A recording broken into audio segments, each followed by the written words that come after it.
ఈ ఉగాది పరాభవనామ సంవత్సరం 19వ తారీఖు జరుపుకోవాలా, 20వ తారీఖు జరుపుకోవాలా అనే సందిగ్ధం చాలామందికి ఉంది.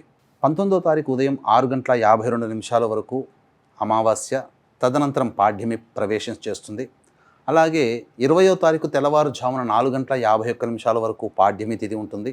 తదనంతరం విధియ కాబట్టి ప్రేక్షకులందరూ కూడా శాస్త్రసమ్మతమైనటువంటి విధానంగా ఉగాది మనం 19వ తారీఖు జరుపుకోవడమే శ్రేయస్కరము, శాస్త్రసమ్మతము అని చెప్పవచ్చు.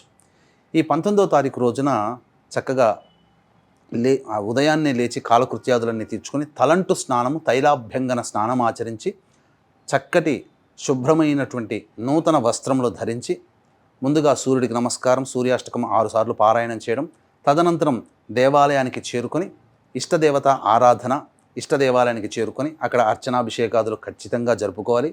మరీ ముఖ్యంగా ఈ రోజున సందర్శించాల్సినటువంటి దేవతం సాయంకాలం ప్రదోషకాల సమయంలో అమ్మవారి యొక్క ఆలయం, దుర్గా అమ్మవారు, రాజరాజేశ్వరి, లలిత అమ్మవారి ఆరాధన ఈ రోజున చేయాలి. ఖచ్చితంగా ఈ రోజున లలితా సహస్రనామ పారాయణం అనేటువంటిది ప్రేక్షకులందరూ చేయాలి.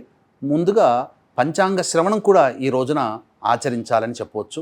అలాగే ఈ సంవత్సరం అంతా కూడాను నవగ్రహాల యొక్క అనుగ్రహం సంపూర్ణంగా కలిగి గత సంవత్సరం కంటే ఈ సంవత్సరం మీ యొక్క సంకల్పం నెరవేరాలి అనే సదుద్దేశంతో మన పీఠమాధ్వర్యంలో చైత్ర పౌర్ణమి హస్త నక్షత్రం ఉన్నటువంటి రోజున ఏప్రిల్ 1వ తారీఖు రోజున ప్రముఖ శైవ క్షేత్రములో ఈ సర్వదోష నివారణ పూజలు హోమాలలో భాగంగా నవగ్రహ పాశుపత హోమం, మృత్యుంజయ హోమం, సుదర్శన హోమం, రుద్రహోమం, లక్ష్మీ మూలమంత్ర సంపుటిత లక్ష్మీ సూక్త హోమాలను జరిపించి శక్తిపాతము చేసినటువంటి కరుంగలి మాల ఇవ్వడం జరుగుతుంది.